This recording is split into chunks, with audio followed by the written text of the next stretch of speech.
Bismillahirrahmanirrahim. Assalamualaikum warahmatullahi wabarakatuh. Alhamdulillahi rabbil alamin. Wassalatu wassalamu ala rasulillahil karimil amin. Nabiyyina Muhammadin wa ala alihi wa sahbihi ajma'in. Wa ba'd. Fa ya ahbaballahi wa ahbab rasulihi sallallahu alaihi wasallam. Usi nafsi wa iyyakum bitaqwallahi faqad fazal muttaqun fala tamutunna illa wa antum muslimun. Faqala ta'ala ya ayyuhalladzina amanu taqullaha haqqa tuqatih wa la tamutunna illa wa antum muslimun. Saudara-saudariku, terkhusus keluarga besar Mira yang terhubung dalam kajian-kajian yang terkurikulumkan dalam sistem pendidikan kita di Ma'had Islam Rafi' Akhyar. Pada kali ini kita akan mencoba meneruskan kajian kita dengan sesi praktek wudhu, tata cara praktikal wudhu seperti yang telah kita bahas secara teoritis baik dari petunjuk Al-Quran ataupun hadis-hadis Nabi Muhammad SAW yang menjelaskan dengan detil petunjuk dimaksud.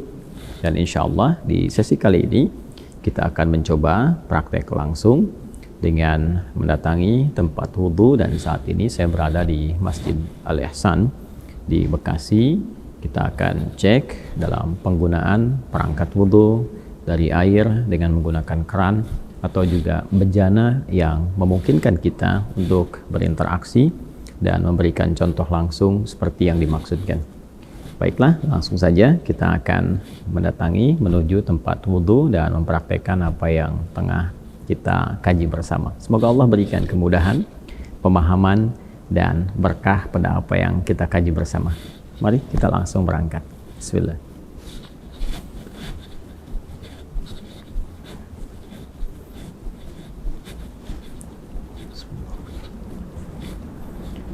Saya akan memasuki area tempat wudhu, tapi ini bukan toilet ya.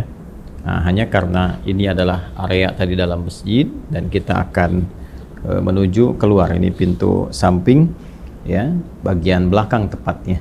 Ini kan ada di samping, saya katakan samping, bagian belakang, tapi ini keluar dari area utama untuk sholat. Jadi kita posisikan ini di luar area tempat sholat, jadi di luar area masjid, dan tentunya melangkah dengan menggunakan kaki kiri. Ingat ya, masuk kaki kanan, keluar kaki kiri, langkah keluar kaki kiri.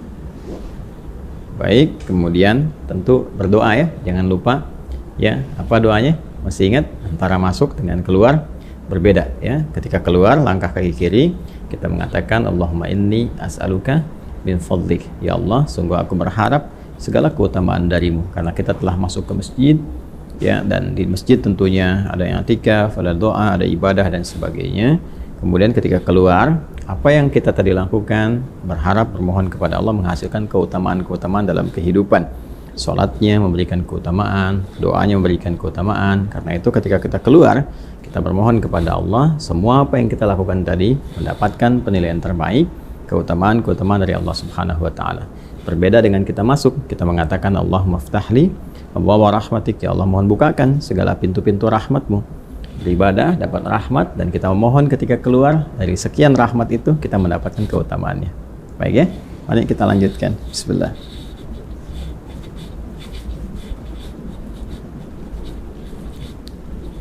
Baik, nah ini ada beberapa keran ya teman-teman sekalian, dan ini tentunya terpisah dengan toilet ya. Jadi ini memang khusus area untuk berwudu.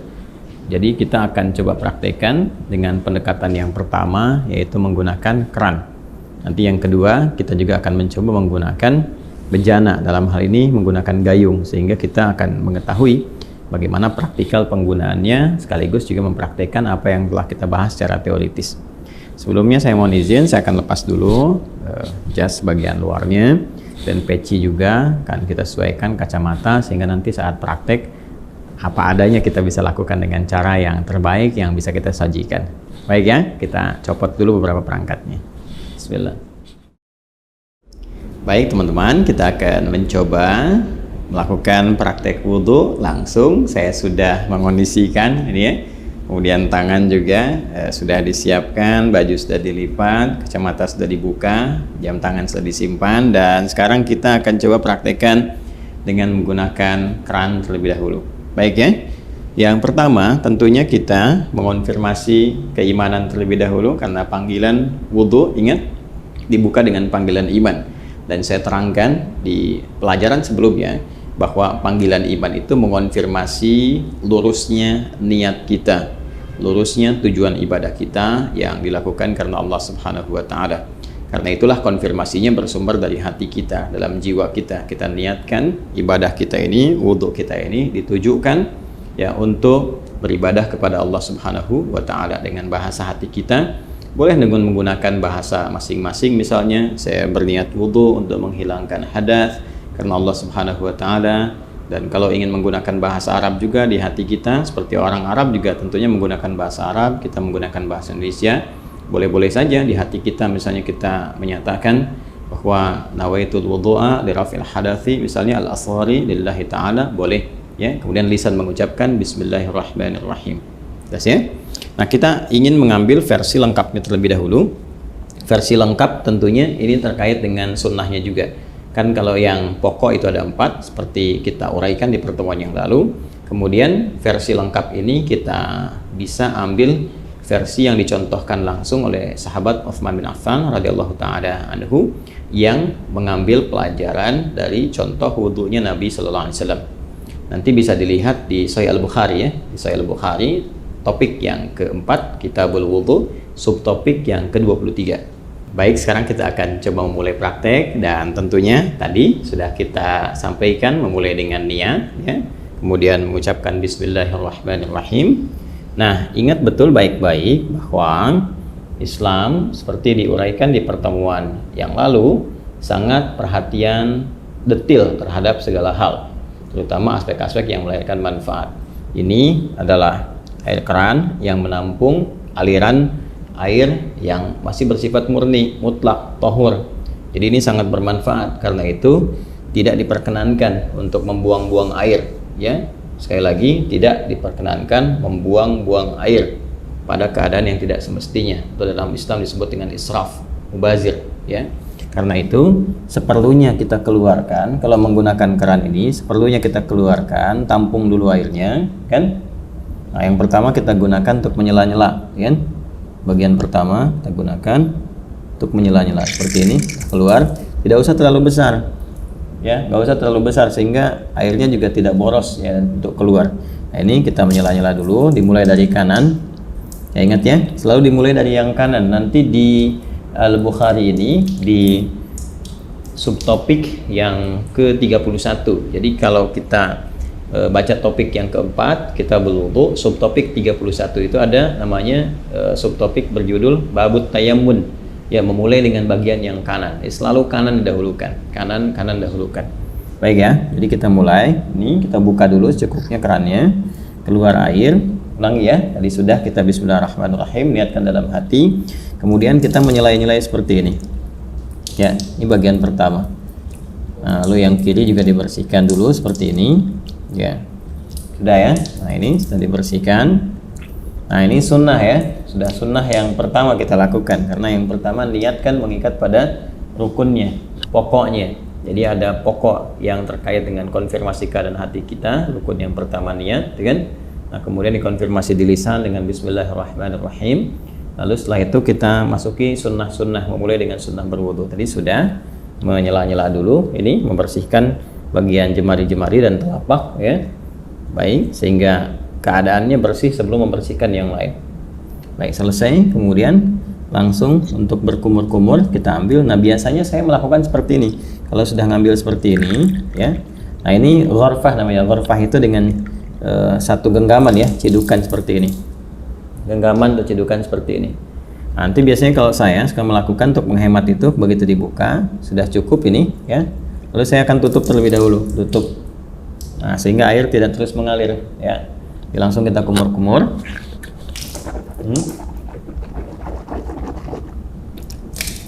Baik, saya ingin terangkan terlebih dahulu. Di saat mengumur-ngumur itu namanya tamadbad ya, tamadbad. Itu bisa kita lakukan dengan 2-3 pendekatan.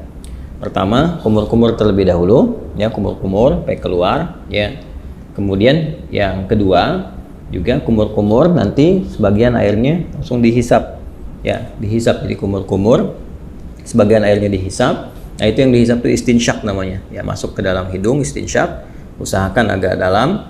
Nah nanti kemudian kita keluarkan disebut istinthar namanya, ya. Jadi bagian yang kedua kumur-kumur, ya. Kemudian yang pertama, yang keduanya itu sambil dihisap, baru nanti istinsyak ini, kalau istinthar dikeluarkan. Ada nanti sedikit saja, bisa tambahan kalau menggunakan siwak ya untuk bisa membersihkan itu. Ya, jadi bisa saja. Kemudian kalau memang tidak ada itu, bisa gunakan bagian jari yang dianggap bersih. Ya tadi kan sudah dibersihkan. Untuk membersihkan kalau ada sisa makanan yang kalau tidak ada siwak dengan kayu tertentu atau sikat gigi, Anda bisa gunakan bagian jari yang dianggap sesuai untuk membersihkan kalau ada sisa makanan di sini yang tidak cukup dengan kumur-kumur. Ya, saya ambil contoh begini misalnya. Ini buka seperti ini ya. Kalau kita mulai ya, kita tutup dulu ini ya, seperti ini.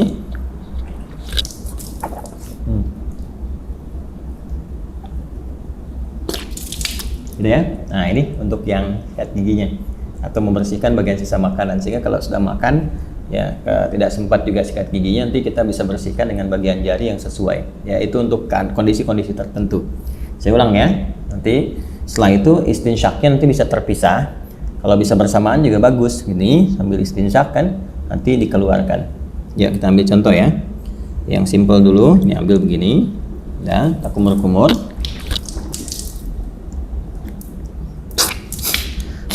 Oh ya.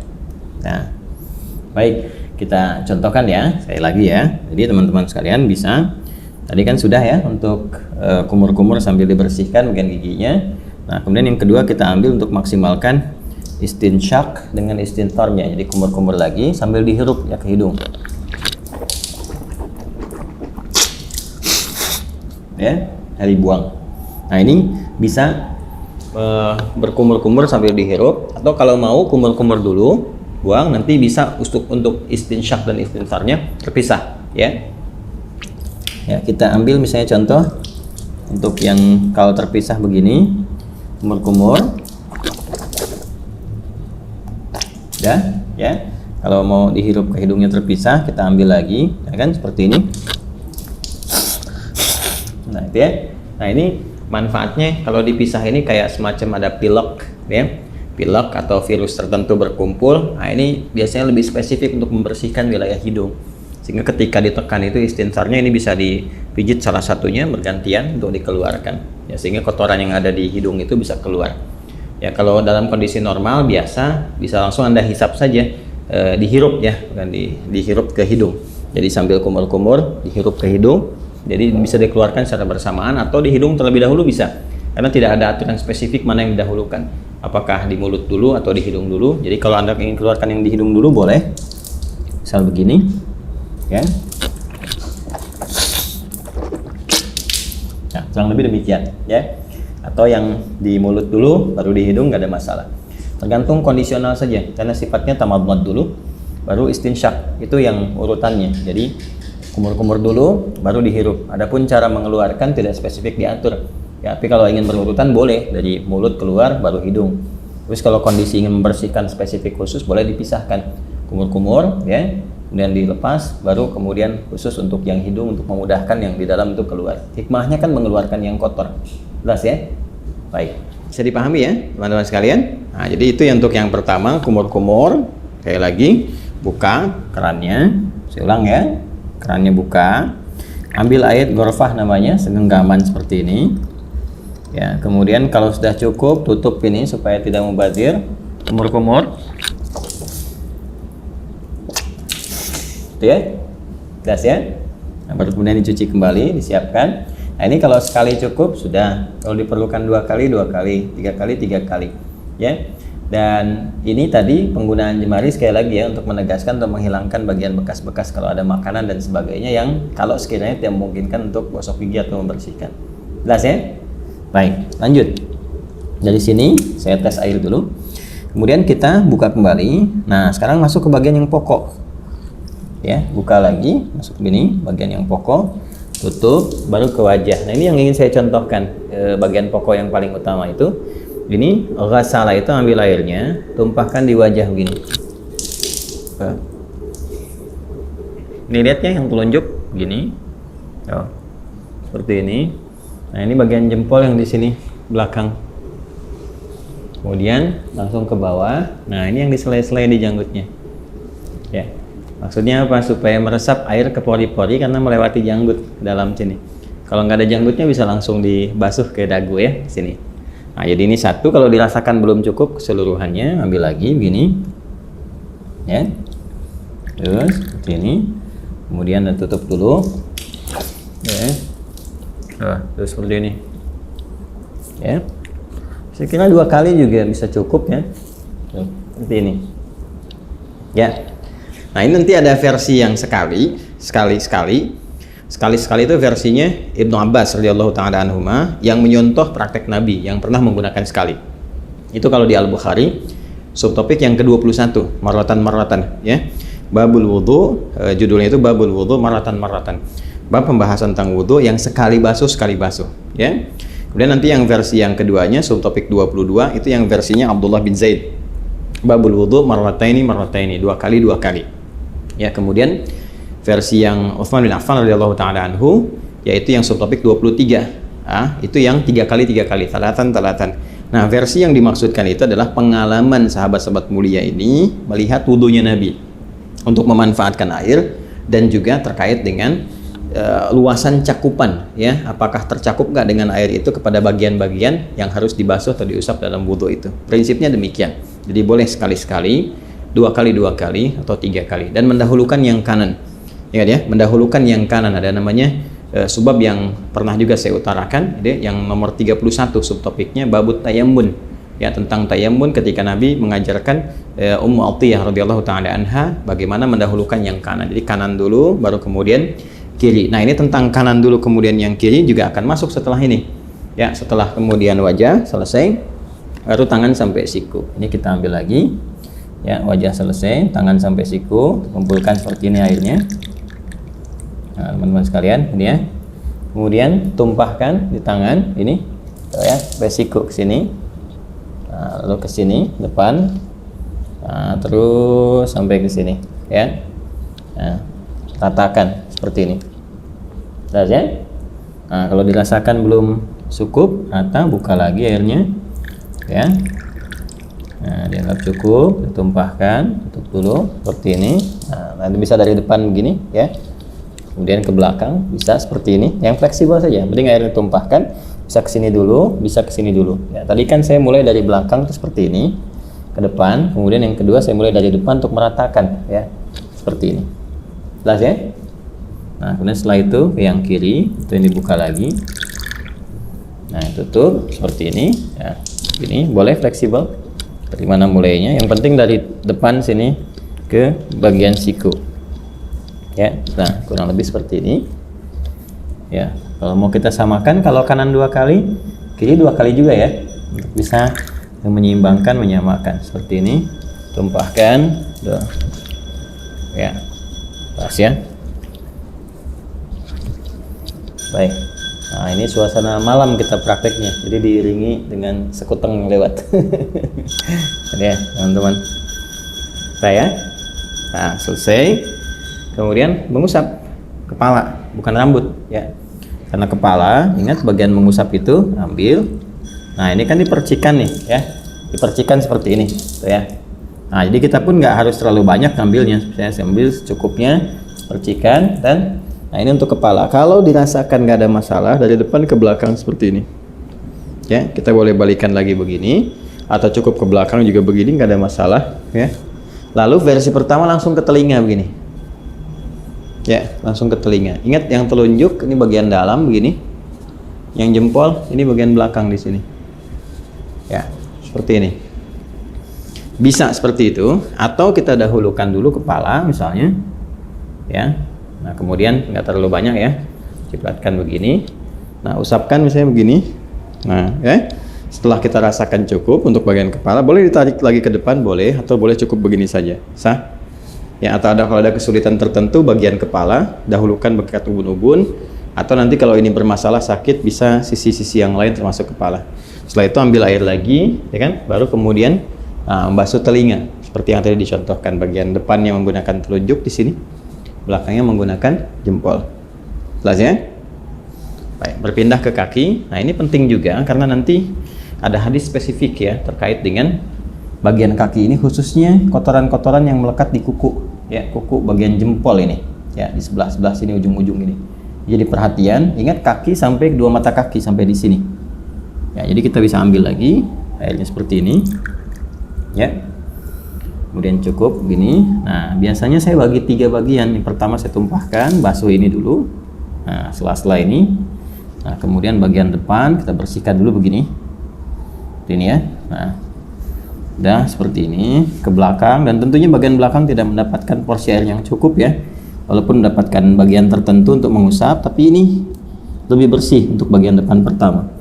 Jadi yang kedua, nah ini kita bisa sempurnakan bagian belakangnya seperti ini. Nah, ini ya. Majukan lagi ke depan ini. Nah, 2 pun sudah cukup sebetulnya ya. Kalau dirasakan kurang bisa dengan 3. Selanjutnya yang kiri, seperti halnya yang kanan tadi. Kita ambil ini ya. Nah, ini seperti ini. Saya suka menggunakan kelingking karena lebih fleksibel untuk menyela-nyelanya. Ini dibersihkan di sini ya, ini lalu ke belakang. Nah, kemudian disempurnakan, ambil lagi, kita tumpahkan seperti ini ya. Dah selesai.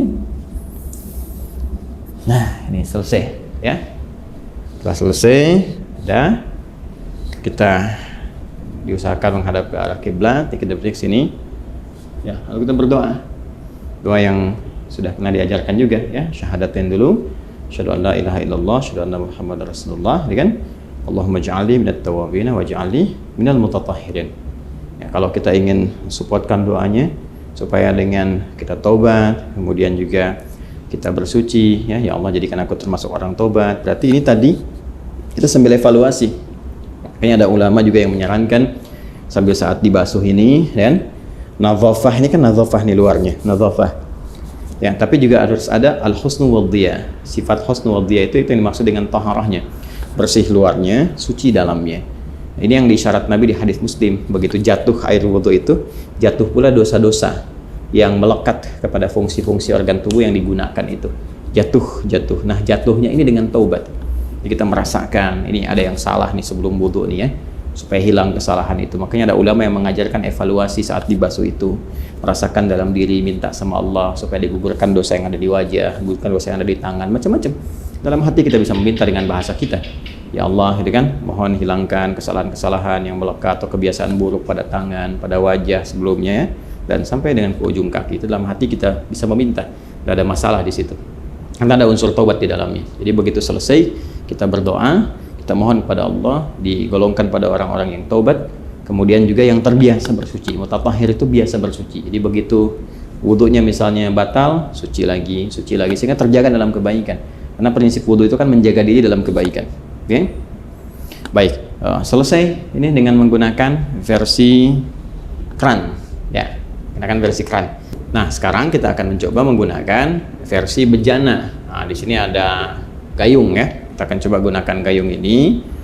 Sebetulnya kalau kita bersandar pada tadi ya, jumlah volume air yang kita gunakan saat menggunakan kran itu kan sebetulnya nggak banyak. Ya, kalau ada di minuman kemasan dengan bentuk kayak gelas itu sekitar 250 mili ya. Itu kan kurang lebih segitulah. Ya, nggak terlalu banyak yang kita gunakan seperti tadi disampaikan. Jadi kalau kita tampung dengan gayung pun kurang lebih, bismillah ya. Ini base cukupnya. Udah harus penuh juga, mungkin kita ambil setengahnya segini cukup ya, setengahnya begini cukup ya, tergantung keadaan kitanya. Nah, ini kalau pakai gayung, kalau di atas nanti jatuhnya terlalu tinggi, jadi saya turunkan ke bawah untuk menyontohkan, misalnya di sini ya, paling gampang ya seperti ini ya. Jadi kan sudah keadaan jongkok. Kalau di Timur Tengah kan ada, atau tidak yang Timur Tengah, saya kadang-kadang di beberapa negara atau beberapa tempat di Indonesia juga kadang-kadang ada suka pakai dudukan tuh ya, jadi kita bisa sambil duduk. Nah, ini kalau seperti ini pakai bejana kurang lebih disimpan seperti ini. Jadi kalau bejananya lebar nanti bisa sambil diambil seperti ini ya kan. Nah, tapi dengan catatan juga nanti tidak ada sisa-sisa air yang terlalu banyak yang melekat di lengan ya, khususnya di telapak ini, sehingga mencampur kepada yang sudah ada. Jadi amannya kalau mau aman, apalagi dengan kondisi seperti ini, kita tuangkan seperti ini Jelas ya? Ini bagian pertama. Nah, terus kemudian seperti ini. So, nah ini lebih hemat nih digunakannya. Itu satu, ya, udah selesai. Nah, kita ambil versi yang sekali, ya kan? Nah, kemudian dari sini ambil lagi, kan? Nah, ini ya. Nah, ini kumur-kumur. Ya, kalau dirasakan belum cukup, ada yang sekali, 2 kali. Seperti tadi saya contohkan, gak ada bedanya dengan yang pertama. Kemudian ngambil lagi gini, ya. Nah, ini sama persis teman-teman sekalian, gak ada bedanya dengan yang pertama tadi. Kita wajah ini, ya, seperti ini. Tuh, ya, seperti tadi ya, diulang. Kemudian selanjutnya untuk tangan seperti ini, ya. Baik dari depan, dari belakang, yang penting dimulai dari sini, ya, sampai ke siku. Nah, yang kanan sudah, kita gunakan bagian yang kirinya. Ya, sama saja seperti yang saya contohkan tadi. Kita ambil dulu, ya. Nah, ini ambil, kemudian paskan dulu gayungnya karena ini kan nggak rata di sininya ya, teman-teman. Kalau kita mau pindahkan sini juga boleh sebetulnya, nggak ada masalah, ya. Nah, kemudian jatuhkan di sini. Nah, seperti ini ya. Baik. Ayo cari pijakan biar aman, biar nggak tumpah atau seperti kayak gini kan agak susah ya keseimbangannya. Nah, kemudian seperti ini, ya, dicipratkan sedikit. Kemudian kepala balikan kembali atau tidak sama sekali ke sini, nggak ada masalah. Ke telinga seperti ini. Nah, ya, yang lebih seperti itu. Kalau ini ada sedikit di bawah kita, maka kita harus agak naik untuk membasuh kaki, ya, seperti ini. Nah, kita naikkan begini, ya, seperti yang tadi pertama. Ini, baik. Kemudian diambil lagi, ya, seperti ini, ke belakang untuk meratakan. Dia 2 kali ya, teman-teman sekalian ya. Ya, kemudian pakai yang kirinya seperti ini. Seperti yang dicontohkan di awal tadi. Setelah itu kita ambil lagi sekali lagi. Nah, jadi seperti ini kan.